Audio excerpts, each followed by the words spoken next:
What's going on, guys? This is Ryan. I'm back with another video. So today we'll be taking a look at a very cool diecast. This is one of those diecasts that, as a diecast collector, you just want to have in your collection. No matter if you're a Dale Jr. fan or if you're a Dale Earnhardt Sr. fan or what all. It's just one of those diecasts. It's just really, really cool and really meant a lot to the sport, especially in the early 2000s of what all. This race took place in 2010. This was the Nationwide Series race. The Subway Jalapeno 250 at Daytona. This is a race that Dale Jr. decided to run the number 3 car of his father's one last time, and really, really put on a show for us fans that day. So it was just one of those things where you knew Dale Jr. was coming out with a 3 car, and as it turned out, that it was going to be a race car that resembled his father's that he ran back in the early, I guess, 80s or something. With the Wrangler jeans, blue and yellow, a car and what all. And it was just a really, really cool day to see that run, and to make it even better that he actually won the race. But anyway, we'll go ahead and take a look at the box here. This is also another one of those really cool things that Lionel actually managed to do, and that's get these specialized boxes that we don't really get a whole lot anymore. And I really, really miss these kind of boxes that kind of, you made it a novelty. The box itself was just kind of a cool thing. And unfortunately, mine has a few beat up corners and what all. But I don't know. The box is just kind of like an item in itself, you know, and what all. And I do miss that, in fact. But you see here on the side, Dale Earnhardt Jr., number 3 Wrangler, Daytona win, 2010 Impala, one of 18,333. That is a number that you do not see nowadays. Nowadays, we're pushing, you know, maybe 2,000 max for a diecast. But of course, this was Daytona, Dale Earnhardt Jr., and this was a huge win for Dale Earnhardt. I would almost say maybe it was even bigger than, you know, maybe his second Daytona 500 win. It was just a really, really cool win for Dale Jr. But anyway, we'll take a look at the box right here. You see in the top left corner, Family Honor and Tradition, Dale Jr.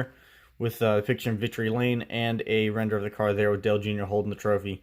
Of course, you know, Lionel race version, July 2nd, 2010, NASCAR Action Racing Collectibles and all that. See another picture here of Richard Childress and Dale Jr., as well as another couple things in the NASCAR hologram and what all. But really, I mean, I just really, really miss these boxes here that we used to get.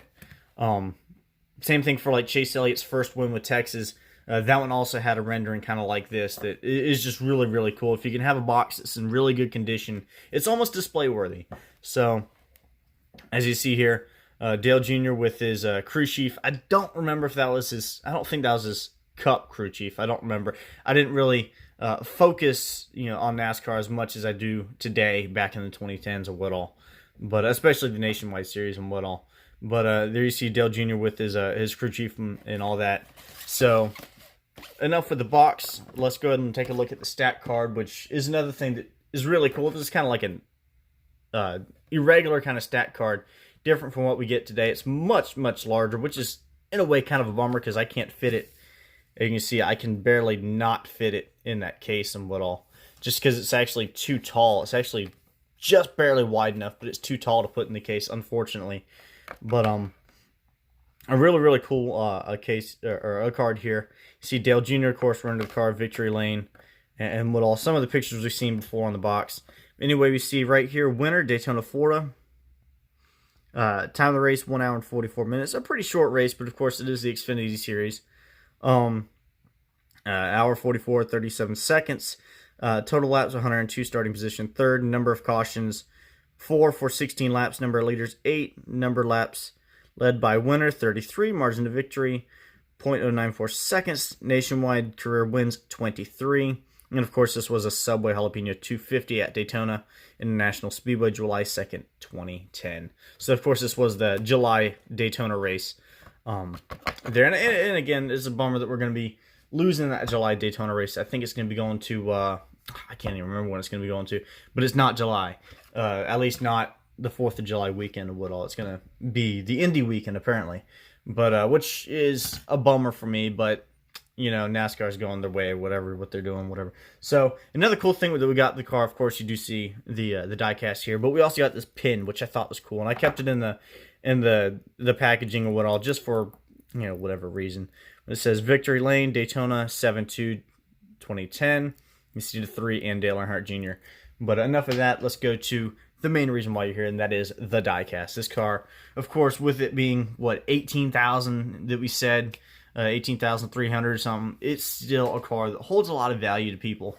And it's just one of those that once you have it in your collection, you just don't ever let it go. It just stays in there, and that's the reason why it's just about, pretty hard to find online or people selling it, because people just don't sell it. It's just a very loved car. And the car that, the render that Lionel Racing, or I guess Action Racing Collectibles, did at the time, the colors and everything are just spot on and fantastic of this car. I will say that they might have accentuated just a couple of the features on the front, like the dirt and the grime. I don't recall it being that dirty after the race, after looking at a couple of the pictures and videos and what all.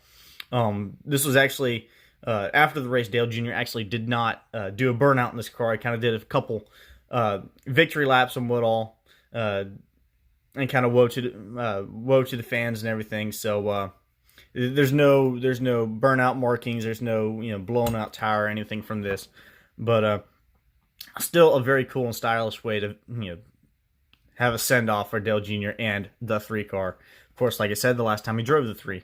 So we'll go ahead and take a look at the front here. You see the 3 and the Impala. Now this, if I recall, this was actually the first race that they actually had the Gen 5 NASCAR in the nationwide / Xfinity Series. This is the first time we had the Gen 5 car race in that series of what all. So there were a lot of questions going into it and how it would perform. Personally, the race was okay. I mean, the cars were not tightly packed up. It didn't have that Daytona style 2x2, 3x3, or really it wasn't even single file. They were all just kind of strung out for a good bit, and more towards the end it started getting single file, and then and what all. And actually stayed single file up to the end, even after the green white checkered finish up there at the end. And of course, Dale Jr. kind of faded in the middle of the race and what all. He actually took the lead the first time on lap 3, which was really cool. He didn't complete that lap in the lead, but it was still really, really cool to see him take that lead on lap 3 as everybody held up their 3 fingers to kind of give a salute to Dale Sr. and what all. But it kind of faded back more towards the middle. Like I said, there really weren't any big wrecks or anything during the race. And then he was able to make it back towards the front of the pack around 20 to go or so. And then, of course, was able to hold it until, I think, about with 5 laps to go or so. And I think was it Paul Menard that got into the wall? Excuse me.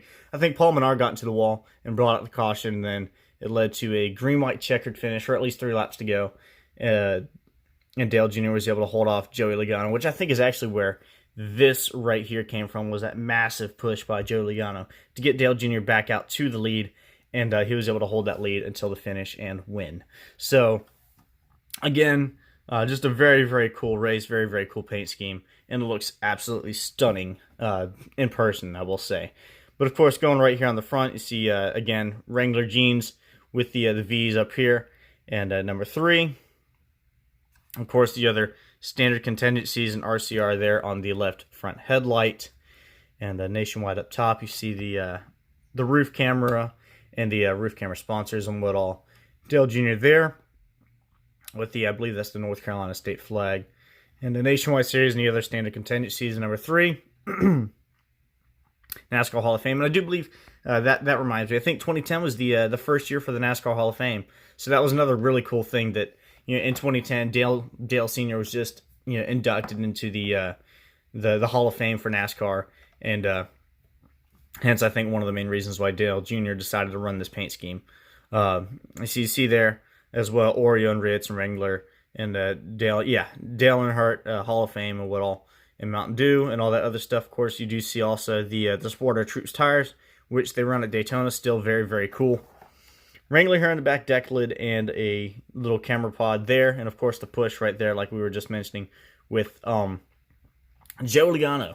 So my DIN is 16,891. Again, pretty up there in numbers and what. I can't even imagine how how valuable the number 3, the door number din would be for this diecast, just because there are so many produced and it'd be so hard to get a hold of it. But somebody's got it, whether it's in a warehouse or something somewhere. But somebody does have that din, especially the first one off the line and what all. But a little bit dirt and grime there on the 3 there, if you can see it, maybe just a little bit there. But still, I mean, I could talk about this diecast for hours. It's just a really, really cool diecast. And if you're a diecast collector and if you don't have this car, look for it. It is one that you definitely do want in your collection. So there we go. Kind of gone over the car for the most part. Let's go ahead and take a look under the hood as we've looked at the exterior. Let's look at some of the interior things. If I can get the hood open, there we go. Standard engine detail, nothing under the hood. Pretty clean under there. And again, standard engine detail, which is certainly better than we get nowadays with our Xfinity series, with the whatever they call it, the Gold series or what all, with the hood open diecast. But take a look in there. Nothing really changed, at least for this year. Those 2010 diecasts and what all inside the fuel cell. Again, standard for the Gen 5 car. So really not a whole lot more to say about this diecast. I mean, it kind of speaks for itself. I'll take some pictures after this and what all, and you'll be able to get a good look at it. But yeah, if you have this diecast, let me know in the comments. How many people. I'm always kind of curious about how many collectors actually have this, legendary diecast, I guess you could say.